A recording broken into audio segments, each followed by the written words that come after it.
Sa isang isla sa Sabah,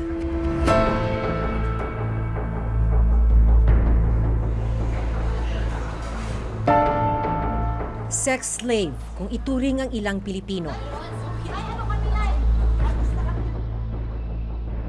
Pagdating ng mga biktima dito sa Labuan, kinukuha agad yung kanilang passport. Sasabihan sila na meron na silang utang. Pinangakuan sila ng legal na trabaho, pero pagdating doon, sila'y ikinakandado. Ibinebenta ang katawan at paulit-ulit na inaabuso. Sabi ng boss, kailangan daw po namin magpalabas po sa customer. Ano ibig sabihin ng magpalabas? Tapos yung customer gagamitin ka. Papasok po sa isang hotel. Makatakas pa kaya sila sa kalbaryong kinasadlakan?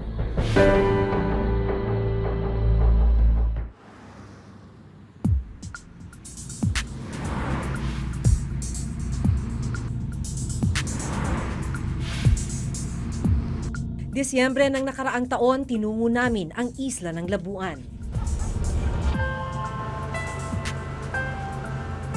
Papunta tayo ng Labuan Island, bahagi pa rin ito ng Sabah. Isa itong red light district dahil punong-puno ito ng mga bar at ng mga pub.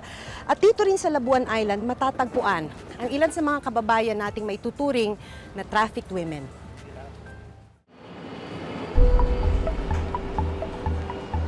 Mula Kota Kinabalu, kailangang sumakay ng isang ferry papunta sa isla. Isa sa dinarayo dito ay yung kanilang entertainment na buhay pagsapit ng gabi.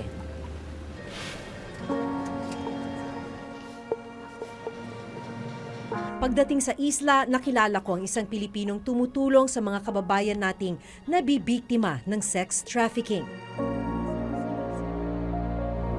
Habang nag-iikot tayo dito sa Labuan, nakatanggap yung kababayan natin na tumutulong sa mga Pinay na traffic dito sa Labuan Island na nagsasabing humihingi ng tulong na makauwi na ng Pilipinas. So, susubukan natin siyang makausap. Abangan na rin natin kung ano yung mangyayari dahil karamihan dun sa mga trafficked women dito, ang kailangan nilang malagpasan ay yung takot na makabalikan sila ng mga sindikato na may hawak sa kanila dito sa may Labuan. Ano pong sabi? Gusto na lang daw talaga siya kung ayaw niya magtrabaho. Pag sinabi pong trabaho, ito ho yung trina-traffic po sila, no? Yung nasa bar po sila, nasa karaoke.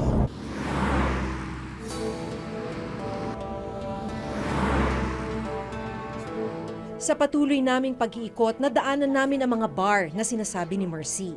Tinuturo sa atin yung mga tinatawag nilang mga club kung saan marami raw na mga trafficked women, katulad nitong kung saan tayo nakahinto ngayon. So yung mga trafficked women daw, sa araw ay ikinukulong sa ibang mga bahay, hindi lang natin alam kung saan. Pero pag patak na ng gabi, kunyari alas 8, alas 9, alas 9:30, yan dinadala na daw sila dun sa mga bars para ibenta sa mga customers.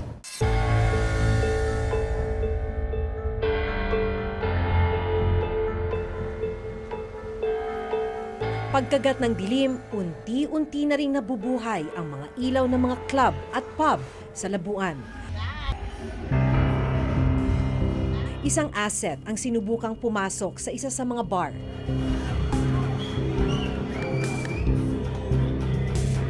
Maya-maya pa, isang babae ang lumapit sa aming asset at nagsabing pumili na ng mga babae na pwedeng i-table. Pinatayo niya ang nasa mahigit 10 babae. Lahat daw mga Pilipina. Ang pinakabata sa kanila, 19 na taong gulang. Kalimitan po, pumupunta po sila dito. Akala nila ibang trabaho? Yes po, ang sabi ng daw, isang trabahong maganda receptionist ng hotel, isang waitress. Pagdating dito, ganon. Kinukuha na ho yung passport nila. Opo, sa kinukuha na daw passport nila yan lahat. Pagdating ng mga biktima dito sa Labuan, kinukuha agad yung kanilang passport. Sasabihan sila na meron na silang utang. Ang pinakamababang utang ay 6,500 ringgit. Katumbas ito ng around 80,000 pesos. At para mabayaran yung utang na yon, kailangan daw nilang magpa-booking. Pero bukod sa halos araw-araw na pagbebenta sa kanila, posible rin silang mahuli ng Malaysian authorities dahil sa kawalan nila ng dokumento para makapagtrabaho rito sa Sabah.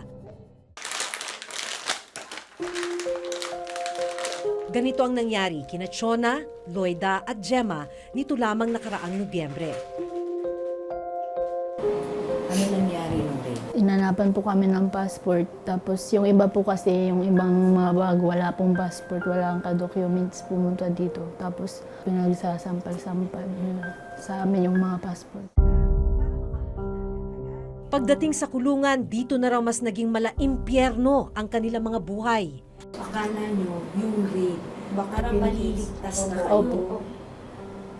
Ang akala namin, iuwi na kami. Yung pag-raid nila sa amin, kinulong po kami na dahil pa naming kriminal. Mas malala pa yung dinanas namin sa kulungan kaysa dinanas namin dito sa quarters namin. Parang doble yung dinanas namin doon. Pansamantalang nakalaya ang tatlo matapos silang tulungan ng ilang kaibigan na makapagbayad ng piyansa. Nagbayad ng abogado 3,000 RM, tapos deposit sa'yo 3,000 RM, so 6,000 yun. Pero mag-attend pa po ako ng hearing. May chance pa daw po na makulong po ako. Habang nasa biyahe, itinuro nila sa amin ang kanilang naging kulungan. Pilipino po lahat ng kinukulong nila, iba dyan. Diyan? Opo. Sa police station na yan? Meron po nakakulong dyan. Bago nila dadala sa Lumamera. Pero meron pa po dyan. Mga ilang Pinay yan? Ayun. Marami po kaso yung iba nakalabas din. Kaso tulad din po namin, pansamantala lang. Pansamantala. Gaya ng ibang biktima, pinangakuan din sina Chona ng magandang trabaho bago pumunta rito sa Sabah.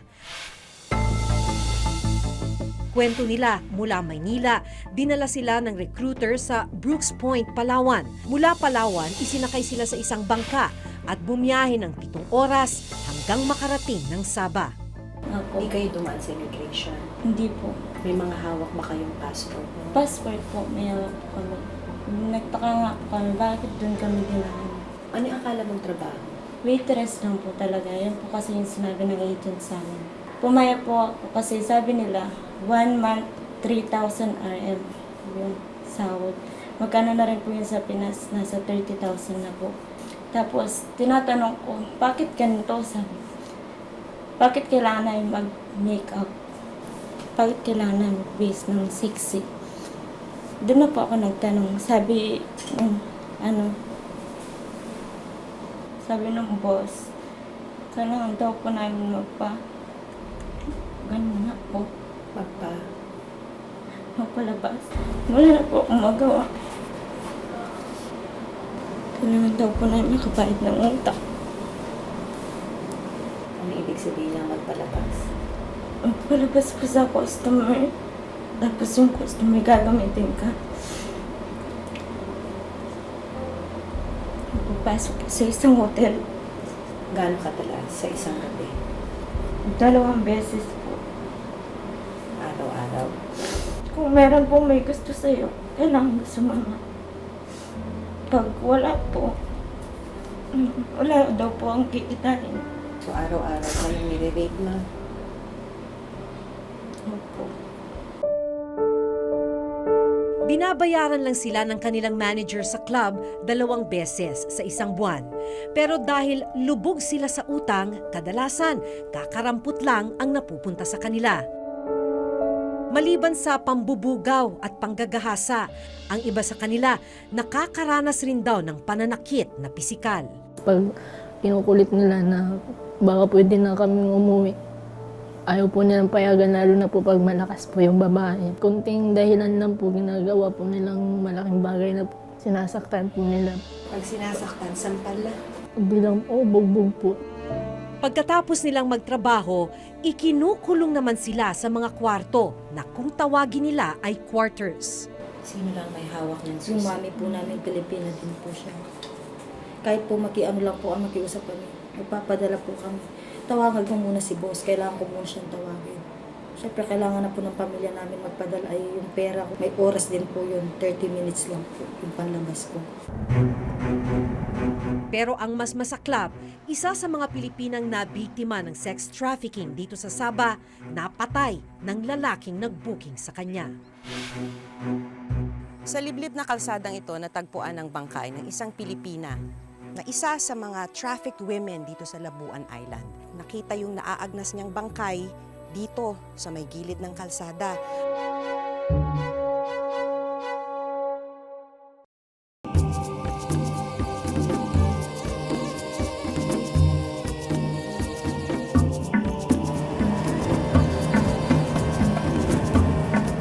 Ayon sa isang biktima na nakausap natin, mula sa Palawan ay pinasakay sila ng isang bangka. 11 babae sila noon. 9 na oras silang nasa laot hanggang makarating sila ng Sandakan sa Sabah.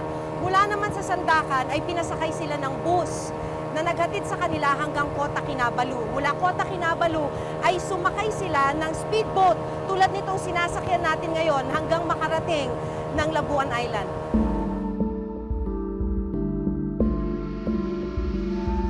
Walang kamalay-malay ang grupo ni Nachona na sa pagdating sa Sabah, isasabak sila sa bentahan ng laman.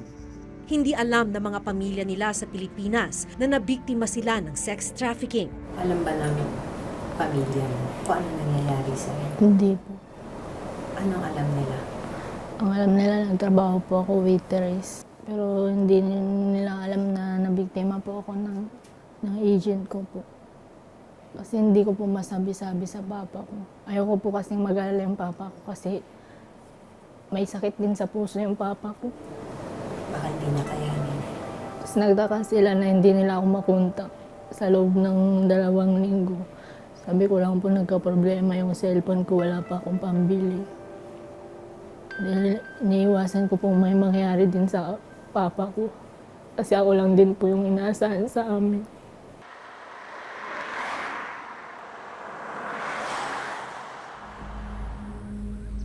Pero ang mas masaklap, may pagkakataong mitsan ng buhay ng ilan nating kababayan ang kinasadlakang kalakaran. Taong 2016, napatay ng lalaking customer ang isang Pilipinang traffic victim. Sa liblib na kalsadang ito, natagpuan ang bangkay ng isang Pilipina na isa sa mga trafficked women dito sa Labuan Island.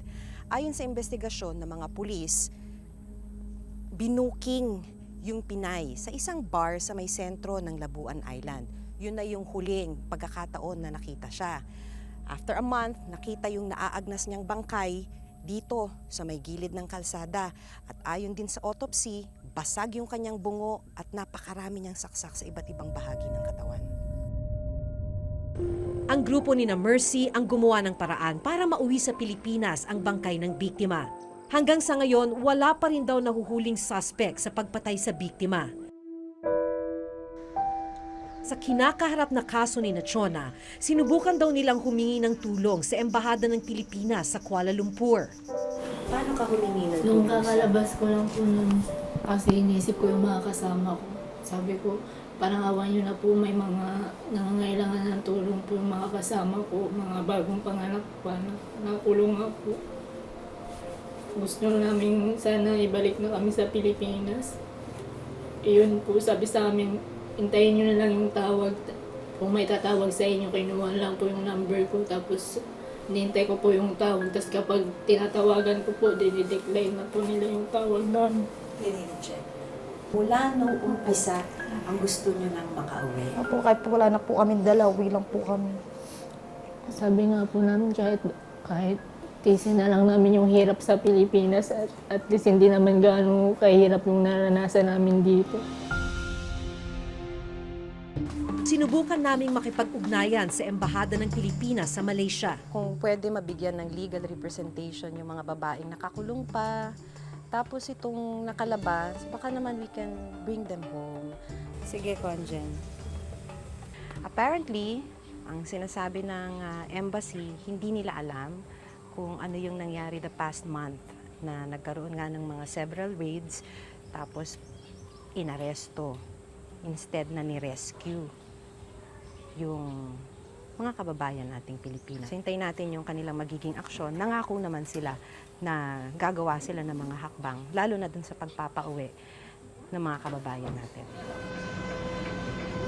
Matagal nang nangyayari ang sex trafficking sa bahaging ito ng Sabah. 10 taon na ang nakararaan ng unang siyasatin at ilantad ng Reporter's Notebook ang iligal na kalakaran at ang naging pagdurusa ng mga biktima sa Sabah. May kumuha po ng passport namin. Yun po ang nagpa-check. May binayaran po yun ng taong nag-recruit sa amin. Marami ng mga napupunta dyan sa Sabah ay galing din sa Western and Southwestern Mindanao. At pabalik-balik nga sila doon. Kasi nga, para sa kanila, yung pagkakakitaan ay nasa Sabah. Hanggat hindi pa rin masagot ng pamahalaan, paano niyang i-address yung issue ng claim, yung legal issue, at paano niyang tutugunan yung mga pangangailangan ng ating mga tauhan doon. Despite this claim, hindi sila makakagalaw, hindi sila makaka-come up ng solusyon dun sa mga problema ng ating mga Pilipino sa Sabah. Sa buong mundo, 3 ang human at sexual trafficking sa itinuturing na most profitable organized crimes na umaabot sa $32 billion kada taon. Minsan nang itinuring ng United Nations ang Pilipinas bilang isa sa mga bansang may mataas na kaso ng human trafficking. Isa raw ang Pilipinas sa pinagmumulan ng mga biktima patungo sa ibang rehiyon. Bilang tugon, binuo ang Interagency Council Against Human Trafficking o IACAT na naglalayong mapigilan ang trafficking sa mga Pilipino at ang maparusahan ang mga traffickers at illegal recruiters. Sa datos ng IACAT, nasa 232 traffickers na ang nakonvict o nahatulan ng guilty mula 2011 hanggang 2016. Sa isang pag-aaral ng United Nations, nasa 60,000 hanggang 100,000 ang mga Pilipinong nabibiktima ng sex traffickers. Maparusahan man ang mga traffickers sa Pilipinas, wala namang kasiguruhan ang kahihinatnan ng mga biktimang nakakulong sa ibang bansa, gaya ni Chona. Yes, when reports like this reach our embassy, they immediately make a diplomatic representation to the Malaysian government to solve these abuses. Secondly, in the past months, nung may pictures kami nakita dyan, we immediately had a plan for a team to go there to assist the Filipinos to go home, precisely to get them out of that abuse situation. Gaya ng ipinangako ng Consul General ng Pilipinas sa Malaysia, matapos lamang ang 2 araw mula nang sila'y aming makausap, binisita nila ang grupo ni Chona. Pumunta rin sila sa immigration officer ng Labuan Island para alamin ang kaso ng 3 at iba pang Pilipina. So we are here to intervene on their behalf. Hopefully we can convince the authorities here to respect their rights and provide them the necessary legal protection, and hopefully mapauwi natin sila. Unfortunately, this kind of cases is kind of widespread in this part of Malaysia. We have a lot of Filipinos who are experiencing the same situation, except that the only time that we know about is when they report.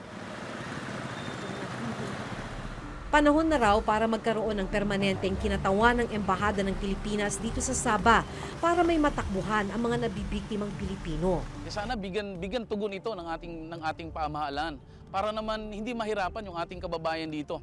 Diyan sa mga dokumento kailangan sa mga problema, sa mga basic need na kailangan ng ating kababayan dito. The Department of Foreign Affairs is always on top of the situation. Long term, we hope that we will be able to make our trips more frequent and longer so that ma-engage natin sila fully and yung kanilang lahat ng karapatan ay maprotektahan. Kailangan rin daw magkaroon ng mahigpit na pagbabantay sa mga pantalan, airport at maging sa mga tinatawag na backdoor para mapigilan ang pagpuslit sa mga Pilipino. Matapos ang unang hearing sa Sabah, nagpasya ang korte na muling ikulong sina Chona, Loida at Gemma habang patuloy na dinidinig ang kanilang kaso.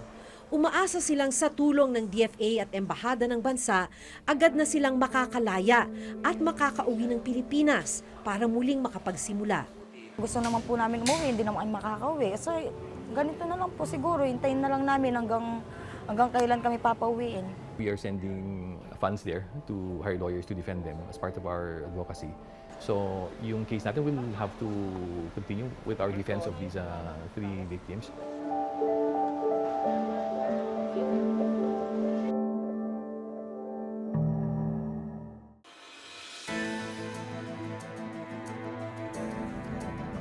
Hindi ko lubos maisip ang kalbaryong dinaranas ng ilang kababayan nating Pilipina. Darating silang dayuhan sa Sabah, bitbit ang pag-asang magtrabaho at kumita para sa pamilya. Pero itatrato silang parang hayop na ikukulong sa hawla. Konkretong plano at aksyon ang kailangang gawin ng gobyerno para masigurong wala nang mabibiktima ng ganitong uri ng kalakaran. Mula rito sa Sabah, ako si Maki Pulido at ito ang nakatala sa aking Reporter's Notebook.